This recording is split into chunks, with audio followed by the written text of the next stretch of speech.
أعوذ بالله من الشيطان الرجيم بسم الله الرحمن الرحيم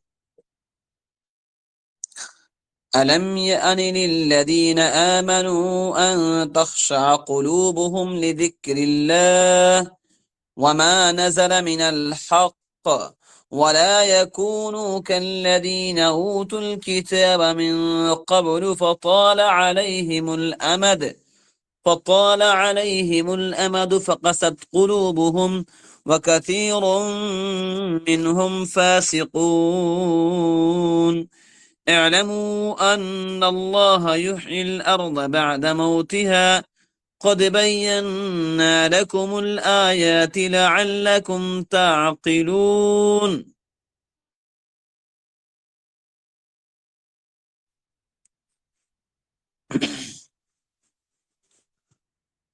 ألم يأني للذين آمنوا،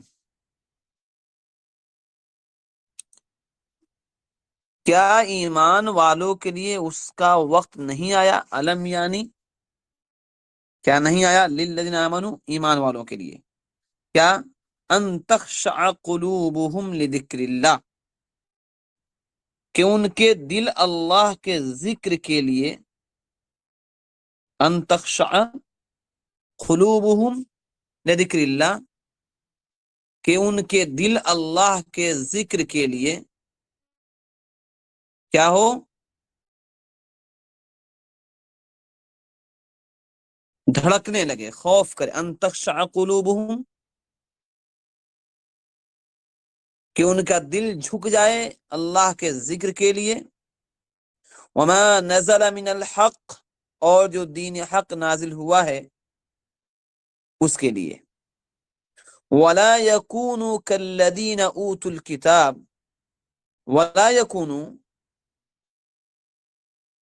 اور نہ ہو جائیں ان لوگوں کی طرح، کالذین ان لوگوں کی طرح، اوتوا الکتاب من قبل جنہیں اس سے پہلے کتاب دی گئی، فطال علیہم الامد پھر ان پر زمانہ دراز گزر گیا، فقست قلوبہم سو ان کے دل سخت ہو گئے، وکثیر منہم فاسقون اور ان میں سے بہت سے فاسق تھے. اعلموا ان اللہ یحیی الارض بعد موتها، اعلموا جان لو، ان اللہ کہ بے شک اللہ، یحیی الارض زمین کو زندہ فرماتا ہے، بعد موتها اس کی موت کے بعد. قد بینا لکم الآیات لعلکم تعقلون، بے شک ہم نے تمہارے لیے آیات بیان کی تاکہ تم سمجھو. قد بینا لکم بے شک ہم نے تمہارے لیے آیات بیان کی، لعلکم تعقلون تاکہ تم سمجھو.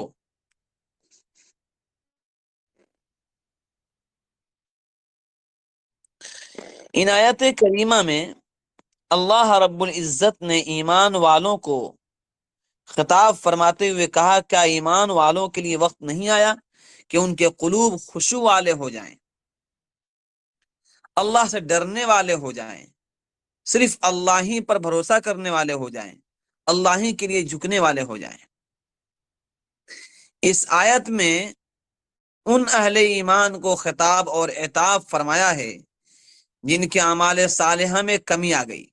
یعنی اس آیت سے مراد تو مومنین ہیں، مسلمان ہی مراد ہیں، لیکن ان کے ایمان میں تھوڑی سی کمی آ گئی کہ ان کے اعمال صالحہ کم ہو گئے یا اخلاص کی کمی آ گئی، اور جن کے دلوں میں ذکر اللہ اور کتاب اللہ کی طرف توجہ مقصود نہیں رہا، مطلوب نہیں رہا. حضرت عائشہ صدیقہ رضی اللہ عنہا سے روایت ہے کہ ایک دن رسول اللہ صلی اللہ علیہ وسلم مسجد میں تشریف لائے، وہاں کچھ صحابہ کرام ہنس رہے تھے. آپ نے اپنے مبارک چہرہ سے چادر ہٹائی جو بالکل سرخ ہو رہا تھا اور فرمایا کہ کیا تم ہنس رہے ہو اور تمہارے رب کی طرف سے یہ امان نازل نہیں ہوئی کہ اس نے تمہیں بخش دیا؟ اس کا تقاضا تو یہ ہے کہ دنیا سے دل نہ لگاتے اور ہنسی مذاق میں وقت خرچ نہ کرتے. تمہارے ہنسنے کے بارے میں مجھ پر آیت کریمہ